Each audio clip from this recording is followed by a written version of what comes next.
사도행전 8장 26절에서 39절까지의 말씀입니다.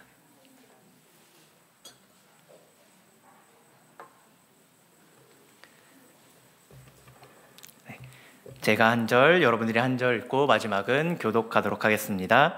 주의 사자가 빌립에게 말하여 이르되 일어나서 남쪽으로 향하여 예루살렘에서 가사로 내려가는 길까지 가라 하니 그 길은 광야라. 일어나 가서 보니 에디오피아 사람 곧 에디오피아 여왕 간다게의 모든 국고를 맡은 관리인 네시가 예배하러 예루살렘에 왔다가 돌아가는데 수레를 타고 선지자 이사야의 글을 읽더라. 성령이 빌립더러 이르시되 이 수레로 가까이 나아가라 하시거늘 빌립이 달려가서 선지자 이사야의 글 읽는 것을 듣고 말하되 읽는 것을 깨닫느냐? 대답하여되 지도하여 주는 사람이 없으니 어찌 깨달을 수 있느냐 하고 빌립을 청하여 수레에 올라 같이 앉으라 하시다.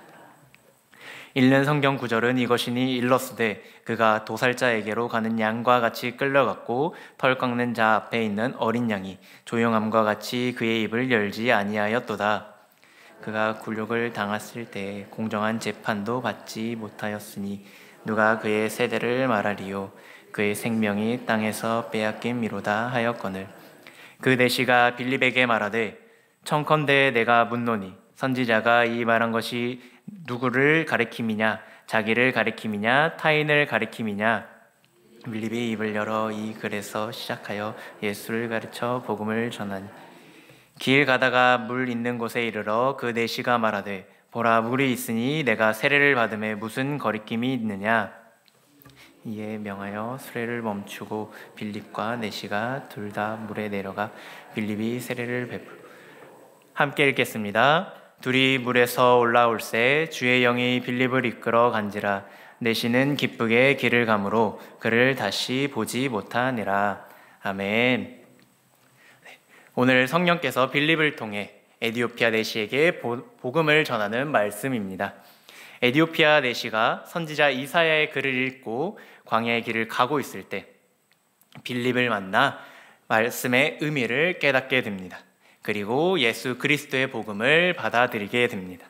그래서 하반절 39절 하반절의 말씀을 보면 내시는 기쁘게 길을 갔다라고 이야기를 마치고 있습니다.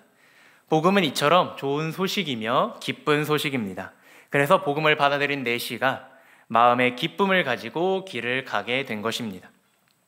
이렇게 내시의 기쁨도 큰 기쁨이지만 떠나보냈던 한 영혼이 하나님께로 돌아온 이 기쁨, 천국에서도 기쁨의 잔치로 이어졌을 것입니다. 그래서 오늘 말씀은 이 에디오피아 내시에게 어떻게 복음으로 인해 마음의 기쁨이 충만해질 수 있었는지 그 복음이 전해지는 과정을 살펴보며 은혜를 나누기를 소망합니다. 먼저 우리 본문 27절에서 28절 말씀 우리 다시 함께 읽도록 하겠습니다. 일어나 가서 보니 에디오피아 사람 곧 에디오피아 여왕 간다게의 모든 국고를 맡은 관리인 내시가 예배하러 예루살렘에 왔다가 돌아가는데 수레를 타고 선지자 이사야의 글을 읽더라. 아멘. 첫 번째로 사람의 마음 가운데는 하나님으로만 채워지는 그러한 공간이 있습니다. 오늘 본문 27절을 보면 내시가 어떤 사람인지를 우리들에게 설명해 주고 있습니다. 이 내시는 에디오피아 여왕 간다게의 모든 국고를 맡은 사람입니다. 다시 말해 이 내시는 내시로서 올라갈 수 있는 가장 높은 자리, 최고의 자리까지 올라갔던 그런 사람이었을 것입니다. 또 이 내시는 모든 국고를 맡은 관리인이었기 때문에 그만큼 부자였을 것입니다. 28절을 보면 그가 자기 수레를 타고 가면서 선지자 이사야의 글을 읽고 있다라고 합니다. 당시 그 성경은 이렇게 우리가 지금 한 권씩 가지고 있는 것처럼 개인이 그렇게 소유하고 있을 수 있는 그런 것이 아니었습니다. 모든 성경은 양피지의 사람들이 한 땀 한 땀 기록하였을 정도로 매우 양도 적었을 뿐 아니라 매우 비싼 그런 것이었습니다. 그래서 이 가격이 개인이 소유할 수 있을 정도로 싼 것도 아니었고 웬만한 개인이 가질 수 없을 정도로 비싼 것이 바로 그 당시의 성경이었습니다. 그런데 이 에디오피아 내시는 이 성경 두루마기를 개인적으로 가지고 있을 정도로 부유했을 것이고, 또 그것을 수레에서 타고 가면서 읽을 정도로 읽고 있었던 것입니다. 이것만으로 우리는 이 내시가 얼마나 큰 부자였는지를 알 수 있습니다. 또 이렇게 큰 금액을 지불할 만큼 그 마음 가운데는 하나님을 향한 갈망, 열망이, 목마름이 있었을 것입니다. 그런데 이렇게 내시로서 가장 높은 자리까지 올라갈 수 있었고, 또 많은 부를 소유할 수 있었던 이 사람이 도대체 무엇이 아쉬워서 이렇게 예루살렘까지 예배를 하러 왔던 것일까요? 또 왜 돌아가는 길에서조차 선지자 이사야의 말씀을 읽으며 있었던 것일까요? 에디오피아 내시는 자신이 권력을 가지고 부유함을 가졌지만 여전히 마음 한가운데는 해결할 수 없는 목마름과 갈망이 있었던 것입니다. 다시 말해, 아무리 많은 돈을 가지고 있다 하더라도, 또 권력과 성공을 거머쥔다 할지라도 그것은 결국에 사람의 마음을 궁극적으로 만족시켜줄 수 없다라는 것입니다. 이를 두고 전도서의 말씀은 인간이 해야 할 것으로 만족할 수 없는 두 가지 이유에 대해서 설명하고 있습니다. 첫 번째 이유는 바로 사라짐입니다. 인간의 삶에서 허무함을 느끼는 이유는 내가 가진 모든 것들이 결국 사라질 것이기 때문입니다.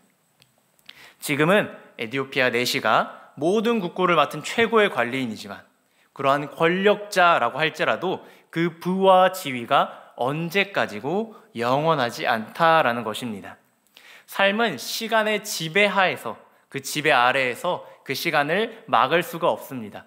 그래서 우리는 사라지는 연기와 같은 것들을 붙잡으려고 하지만 그것은 우리에게 허무함과 피곤함만을 남길 뿐입니다. 이에 더하여 전도자는 우리 삶이 허무하다라고 하는 그 두 번째 이유가 바로 해 아래 새로운 것이 없다라고 이야기를 합니다. 그렇습니다. 사람들은 이 허무함을 해결하기 위하여 새로운 것들을 끊임없이 찾아 나섭니다. 예를 들어 어떠한 물건이 새로 출시한다고 하면 이것은 새로 나온 신상입니다, 이렇게 광고를 하곤 합니다. 그러나 이 세상에선 영원한 것이 없다라고 전도자는 이야기를 해주고 있습니다. 오늘 새 옷을 사서 이게 신상이다 하더라도 내일이 되면 헌 옷이 되는 것이고, 오늘 새 차를 산다 하더라도 바로 그 다음 날이 되면 중고차가 되는 것입니다. 그렇다면 오늘 새 것이 내일의 옛 것이 되어버리는 이 허무함을 극복하기 위해 매일매일 새 옷을 사고 매일매일 새 차를 산다면 이 마음의 만족을 얻을 수 있을까요? 그러나 그런 것도 결국 우리를 만족하게 해줄 수 없다라는 것입니다. 예를 들어 우리가 배가 고플 때 빵을 하나를 먹으면 너무나도 맛있고 만족합니다. 두 개를 먹으면 더 맛있습니다. 그런데 4개, 5개, 6개 이렇게 먹으면 우리는 그만큼 먹은 만큼 풍족함과 만족함을 누릴까요? 조금씩 질리기 시작할 겁니다. 그리고 먹기가 더 고통스러워질 것입니다. 이처럼 우리가 누리는 모든 것들은 아무리 새로워 보이는 것이라 할지라도 결국 질리기 마련이고 한계가 있기 마련입니다. 그래서 인간은 이러한 지겨움을 극복하기 위해 내가 가지고 있는 것보다 새롭게 더 자극적인 것들을 찾아 나섭니다. 그러나 전도서 1장 8절의 말씀을 보면 인간의 눈은 보아도 족함이 없고 귀는 들어도 가득 차지 아니한다라고 말씀하고 있습니다. 그러면서 전도자는 모든 만물이 피곤하다는 것을 사람이 다 말할 수 없다라고 이야기합니다. 사람들이 이 땅에서 새로운 것을 찾아 안목의 정욕을 만족시켜 에너지를 막 쏟지만 결국 그러한 일들이 우리의 몸과 영혼을 피곤하게 하고 파괴한다라는 것입니다. 그래서 전도자는 세상에서 우리에게 이것이 새 것입니다 라고 말하는 거짓말에 속지 말라라고 이야기를 해주고 있습니다. 이 땅에서는 영원한 새 것이 없기 때문입니다. 그래서 인생은 이러한 지겨움과 허무함 속에 남겨지게 된 것을 전도자는 이야기합니다. 전도자는 해 아래 영원한 것도 새로운 것도 없기에 인생을 궁극적으로 만족시킬 수 없다라고 이야기합니다. 그러나 전도자는 동시에 한 가지 소망을 함께 이야기하고 있습니다. 바로 해 아래가 아닌 해 위에 계신 분이 있다라는 것을 이야기하고 있습니다. 바로 하나님을 찾을 때 인간은 모든 허물을 극복할 수 있다라고 이야기합니다. 왜냐하면 하늘에 계신 하나님은 우리처럼 유한한 분이 아니시기 때문입니다. 영원한 분이시기 때문입니다. 해 위에 계신 영원한 하나님께서 해 아래에 있는 우리의 마음속에 찾아오셨습니다. 그래서 하나님께서는 우리가 사나 죽으나 우리를 영원히 떠나지 않으십니다. 그래서 예수님을 믿으면 내 안에 영원히 머무시는, 영원히 새로운 존재와 동행하는 삶을 살아가게 되는 것입니다. 또 우리가 믿는 하나님은 날마다 새로우신 하나님이십니다. 하나님은 무한히 새로우신 분이십니다. 그래서 우리가 영원이라는 시간에 걸쳐 하나님을 닮아가고 하나님을 알아간다 해도 그 새로운 하나님을 다 알 수는 없습니다. 천국에서 우리가 하나님을 알아가며 한 100년 정도 지났으니 이제 하나님이 지루하다 이런 것이 없다라는 것입니다. 하나님을 알아가는 것은 오늘보다 내일이 더 새롭고 더 즐거운 일이다라는 일이기 때문입니다.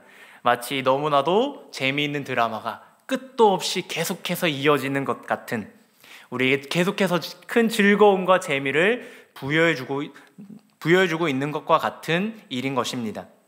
그래서 예수님께서는 우리에게 내 주인의 즐거움에 참여할지어다 라고 말씀하십니다.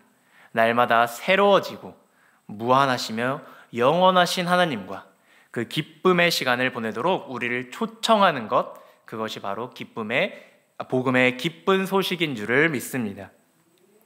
그러면 하나님께서 우리를 이러한 복음의 기쁜 소식으로 인도하시고 왜 초청하시는 것일까요?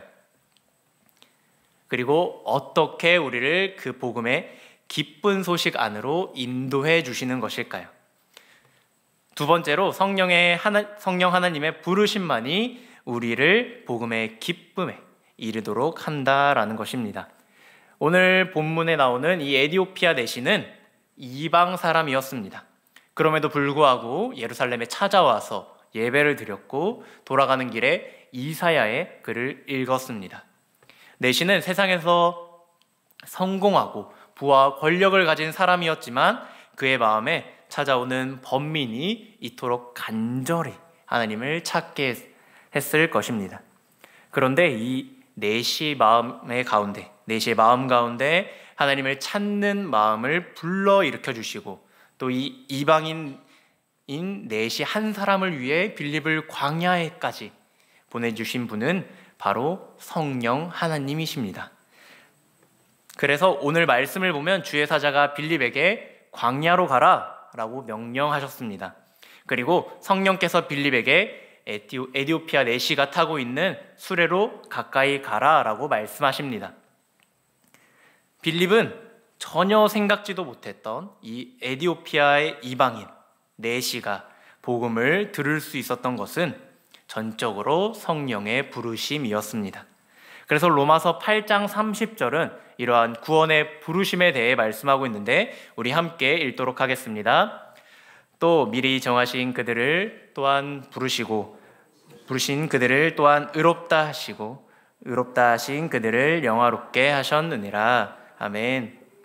신학자들은 이 로마서 8장 30절이 이야기하고 있는 이 부르심이 하나님의 부르심은 분명한 효력이 보장되어 있다라고 이야기를 합니다. 하나님의 부르심은 우리가 거부할 수 있고 받아들일 수 있고 하는 그런 초청 차원의 부르심이 아니다라는 것입니다. 이 부르심을 받은 모든 사람은 믿음과 회개를 통하여 반드시 하나님께로 돌이킨다라는 것입니다. 그래서 하나님의 부르심은 효력이 있는 부르심인 것입니다. 그래서 오늘 본문에 성령께서 이러한 효력 있는 부르심으로 에디오피아 내시를 부르셨습니다. 그가 복음을 받아들일 수 있도록 모든 때와 환경을 주관하여 주셨습니다. 그래서 에디오피아 내시가 이 예수님을 예언하는 이사야의 말씀을 읽은 바로 그때 성령께서 빌립을 보내셨습니다. 그래서 내시가 읽고 있는 그 이사야의 말씀에 도살자에게로 가는 양과 같이 끌려가신 분이시며 공정한 재판도 받지 못하시고 생명이 이 땅에서 빼앗기신 그분이 바로 예수 그리스도다라는 것을 전하게 하셨습니다. 에디오피아 내시가 말씀을 읽다가 선생이 필요했던 바로 그때 바로 빌립이라는 사람을 성령님께서 보내주셨던 것입니다. 뿐만 아니라 36절의 말씀을 보면 길을 가다가 물이 있는 곳에 이르러 내시가 세례도 받게 되었습니다. 사실 이 광야라는 곳은 사막과도 같은 곳입니다. 물이 이렇게 눈에 보이게 군데군데 있는 것도 아니고 쉽게 찾을 수 있는 곳도 아닙니다. 그런데 빌립이 예수 그리스도의 복음에 대해 전했고 마침 오아시스가 나타났습니다. 이 모두가 성령 하나님께서 이 내시 한 사람을 구원하시기 위한 부르심이요 인도하심이었습니다. 사랑하는 성도 여러분, 성령 하나님께서는 각자를 구원의 길로 부르시고 은혜를 베푸실 때 하나님께서 정해놓으신 때와 사랑과 환경이 있음을 믿으시길 바랍니다. 그리고 무엇보다 하나님께서 나를 부르신 그 부르심을 진정으로 믿는다면 하나님의 부르심에 합당하게 살아가기를 소망합니다. 그런 의미에서 오늘 에디오피아 내시는 성령께서 지금 나를 부르고 계시는구나, 나를 부르고 계시는구나 라는 이 사실을 알았습니다. 자신이 읽고 있던 이 말씀, 그 말씀을 읽고 있을 때 이 말씀을 풀어줄 선생을 보내주시고 또 세례를 받을 수 있는 물을 만나게 하신 분은 바로 하나님이시며 이 모든 사건은 우연이 아님을 알게 되었습니다. 그러기에 에디오피아 내시는 고민하지 않았습니다. 보라, 물이 있으니 내가 세례를 받음에 무슨 거리낌이 있느냐, 이렇게 빌립에게 세례받기를 청했습니다. 이 내시는 성령께서 모든 환경과 때를 통해 나를 부르고 계신다라는 그 사실을 믿었기 때문입니다. 그렇기에 이 성령의 부르심에 아멘으로 화답하며 내가 세례를 받겠습니다라고 나아가고 있는 것입니다. 제가 본가에 잠시 머물 때의 일입니다. 저는 이제 밥을 먹으면서 TV를 보는 것을 굉장히 좋아하는데 그래서 그날도 여김없이 밥을 먹으며 TV를 보고 있었습니다. 근데 그때 TV에는 생생정보통과 같이 생활 정보들을 알려주는 프로그램들이 진행되고 있었습니다. 거기서 한 여성이 출연자로 등장해서 자신의 나이보다 10살, 20살 더 젊어 보이는 동안으로 사는 비결을 소개하고 있었습니다. 실제로 눈으로 봤을 때 그 TV에 나오는 여성은 본인의 나이보다 훨씬 어리게 동안으로 보이는 외모를 가지고 계셨습니다. 근데 보면서 개인적으로 그 동안이 되는 비결은 크게 관심이 가지 않았습니다. 왜냐하면 지금도 저는 동안이라고 생각하기 때문입니다. 그런데 제 귀를 솔깃하게 했던 것이 있습니다. 그것은 뭐냐면 외모뿐만 아니라 병원에서 신체의 노화 정도를 측정했을 때 정말 노화가 실제 나이보다 훨씬 적고 건강하게 나왔던 것입니다. 그러면서 그 출연자분이 그렇게 건강하게 사는 방법을 소개해 주었는데 그 비결은 바로 매일 요거트에 동결 건조된 로열 젤리 분말을 타서 먹는 것이었습니다. 그것을 보면서 믿음이 생겼습니다. 저거다! 그래서 바로 핸드폰을 꺼내 인터넷에서 로열 분말 젤리를 검색하고 구매했습니다. 그래서 한동안 요거트와 함께 그 로열 분말 젤리를 섞어서 먹게 되었습니다. 왜냐하면 제 마음 가운데 이 가루를 먹으면 건강해질 수 있다라는 믿음이 생겼기 때문입니다. 그 믿음이 이 가루를 매일 먹게 하는 행동을 낳았습니다. 신앙생활도 마찬가지입니다. 지금도 우리가 믿는다면 그 믿음은 행동을 낳는 그런 열정을 가져옵니다. 우리는 정말 믿는 대로 행동하기 때문입니다. 특별히 성경은 성령께서 우리를 부르시니 바로 효력 있는 부르심이다 라고 말씀하고 있습니다. 우리를 그냥 부르시는 것이 아니라 그리스도 안에서 새 피조물로 부르셨다라고 말씀하십니다. 그럼 우리가 어떻게 그리스도 안에서 새 피조물이 되었고 진정으로 믿는다면 우리의 삶이 어떻게 달라질 수 있겠습니까? 성령께서 나를 부르셨으니 그분이 알아서 해주실 거야. 이렇게 가만히 있지는 않을 것입니다. 진짜 믿음은 열정을 낳기 때문입니다. 내가 그리스도의 장성한 그 분량에 이르기까지 나를 새 피조물로 부르셨으니 이제부터 그 부르심에 합당하게 살아가야겠다라는 마음이 드는 것입니다. 예수님이 주신 새로운 정체성에 따라서 예수 그리스도를 따라가야겠다, 닮아가야겠다라고 굳게 믿으며 그렇게 살아가게 되는 것입니다. 그것이 바로 믿음인 줄 믿습니다. 그러므로 사랑하는 성도 여러분, 나를 부르셨음을 믿는다면 우리는 결코 뒤로 물러가 멸망할 자가 아닙니다. 우리는 오직 영혼을 구원함에 이르는 믿음을 가진 삶을 믿으며 붙들며 믿음을 따라 복음 안에서 새 피조물의 합당한 모습으로 살아가시길 소망합니다. 세 번째로 성령께서는 우리의 순종을 통해 그 복음의 기쁨을 나누기를 원하십니다. 오늘 본문에 이 내시에게 복음을 전하는 이 모든 일은 바로 성령님께서 주관하신 일이었습니다. 그런데 성령님께서는 이 모든 일을 단독적으로 하지 않으셨습니다. 빌립이라는 한 사람의 순종을 통하여 일하셨습니다. 이 빌립이 복음을 나누는 기쁨을 참여할 수 있도록 빌립을 부르셨던 것입니다. 그래서 26절을 보면 주의 사자가 빌립에게 일어나서 남쪽으로 향하여 가사로 내려가는 길까지 가라라고 명령하셨습니다. 그런데 빌립이 가는 그 길이 어떤 길이라고 말씀하십니까? 그 길을 광야라라고 하십니다. 기상청에 따르면 올해 여름이 1973년 이래로 가장 뜨거운 여름이었다라고 이야기를 합니다. 정말 숨이 막힐 정도로 더운 날들이 여럿 있었습니다. 그런데 이스라엘의 광야는 이 뜨거움보다, 이 더움보다 더한 곳이 바로 그 이스라엘의 광야입니다. 그곳은 에어컨도 없고 선풍기도 없고 심지어 제가 제일 좋아하는 아이스 아메리카노도 없는, 그럼 먹을 물조차도 충분하지 않은 그런 곳입니다. 아마 성도님들 중에서 이스라엘로 성지순례를 떠났던 분이시라면, 그리고 그곳에 가서 광야 체험을 하셨던 분이시라면 이 광야가 얼마나 덥고 뜨거운 곳인지를 알 것입니다. 정말 이스라엘 백성이 물을 달라고 불평이 나올 수밖에 없구나라는 생각이, 그리고 그렇게 느껴지는 것이 바로 이 광야입니다. 그런데 빌립에게 성령이 가라고 명령하신 곳이 바로 그 광야길이었습니다. 빌립아, 너는 광야에 가면 수많은 영혼이 기다리고 있으니 그리로 가라, 그렇게 하신 것이 아니었습니다.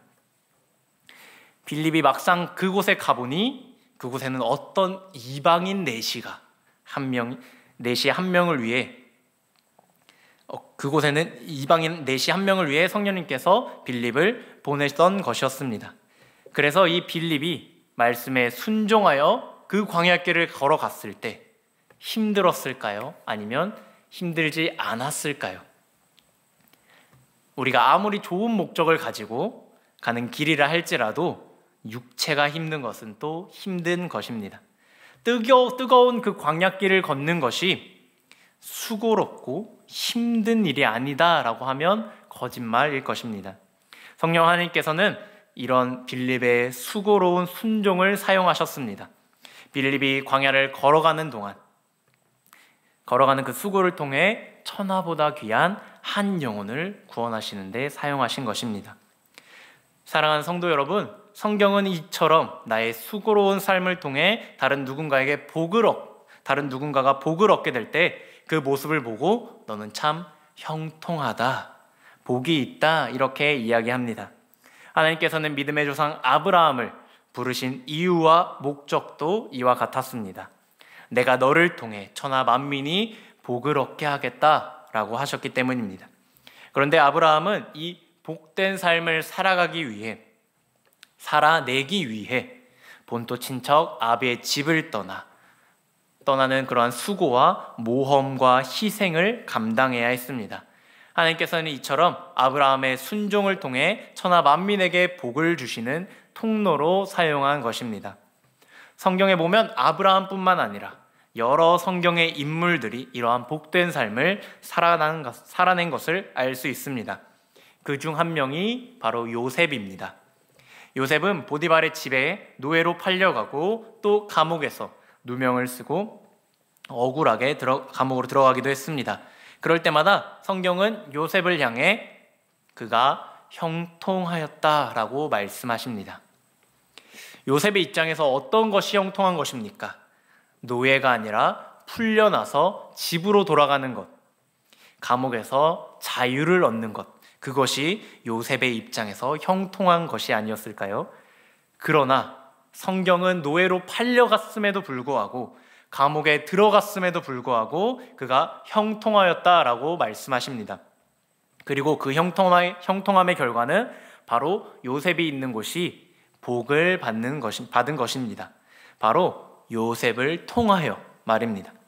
요셉으로 인해 보디발의 집이 복을 받고 감옥이 또 복을 받는 것을 두고 성경은 요셉이 형통하였다라고 이야기를 합니다. 요셉과 함께 하신 하나님으로 인해 하나님의 복이 요셉을 통해 그가 있는 모든 곳에 흘러갔기 때문입니다. 그래서 성경은 내가 지금 힘들고 고단하고 수고스럽다 할지라도 나로 인해 누군가가 살아나고 지금 나로 인해 누군가가 생명을 얻고 있다면 그 삶은 형통하다, 복이 있다라고 하는 것입니다. 이러한 성경의 이야기는 오늘날에 사람들이 도저히 이해할 수 없는 가치관일 것입니다. 오늘날의 사람들은 다른 사람들이 어떻게 되든지 간에 내가 먼저 편안하고 내가 먼저 잘 돼야 그게 형통한 것이다 라고 생각하는 개인주의 문화 가운데 살아가고 있기 때문입니다.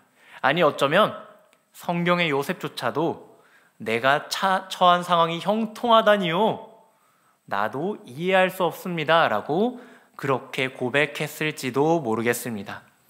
우리는 요셉보다 더 우리에게 형통하신 예수님을 알고 있습니다. 예수님께서는 하늘 보좌를 버리시고 우리 이 땅에 내려오시는 그 수고와 낮아지심을 행하셨기 때문에 우리가 얼마나 큰 복을 받았는지 알고 있습니다. 예수님께서는 십자가에서 자신을 내어주어 죽기까지 순종하셨기에 우리에게 새 생명을 가져다 줄 수 있었습니다. 지금으로부터 한 24년 전쯤 2000년 9월 20일에 미국의 존 파이퍼 목사님이라고 하시는 분이 대학생들을 대상으로 설교를 하시게 되었습니다.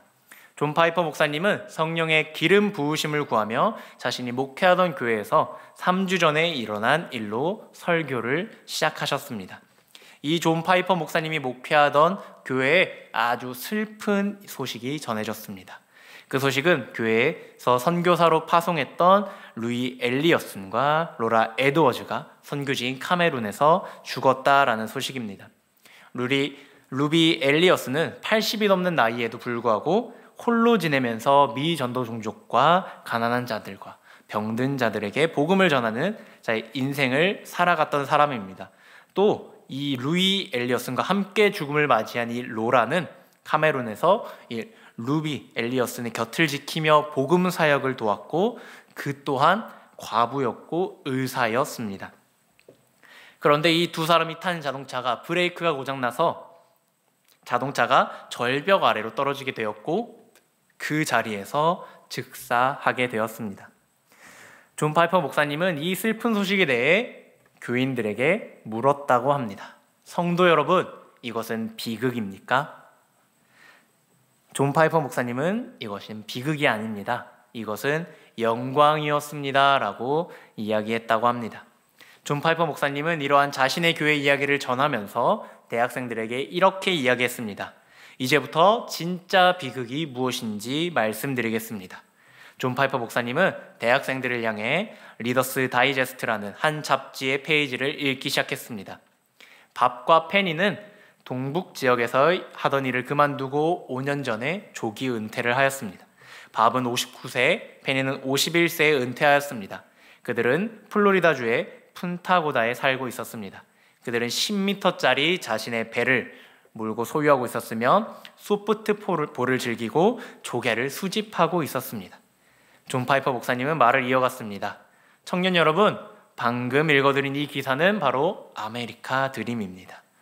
단 하나밖에 없는 인생의 마지막에 이르러 당신이 한 일을 창조주께 설명할 때 내놓을 가장 위대한 일이 저는 조개를 수집했습니다. 제 조개를 보십시오 라는 것입니다. 이것이 바로 비극입니다. 오늘날 사람들은 수십억 달러를 써가며 당신이 그 비극적인 꿈을 받아들이도록 설득하고 있습니다. 그래서 저는 이 40분의 설교 시간을 사용해 여러분에게 간청합니다. 그 말을 듣지 마십시오. 당신의 삶을 낭비하지 마십시오 라고. 이 목사님의 설교는 삶을 허비하지 말라라는 책의 제목으로 60만 부 정도 책이 팔려나갔고, 이 목사님의 설교는 조개 껍데기 설교라는 별명으로 많은 사람들에게 알려지게 되었습니다. 이 설교를 통해 현재 미국에서 주목받고 있는 다음 세대 기독교 지도자들 중에 놀랄 많은 숫자가 이 목사님의 설교를 듣고 자신의 삶에 결정적인 결단을 했다라고 이야기를 합니다. 말씀을 정리하겠습니다. 우리 성령 하나님께서는 우리 한 사람 한 사람을 성령의 손으로 삼아주셔서 우리 안에 내주해 주십니다. 다시 말해 무한하신 하나님께서 우리 안에 내주하신다라는 것을 우리 안에 하나님만으로만 채울 수 있는 무한한 공간을 만들어 놓으셨다라는 것입니다.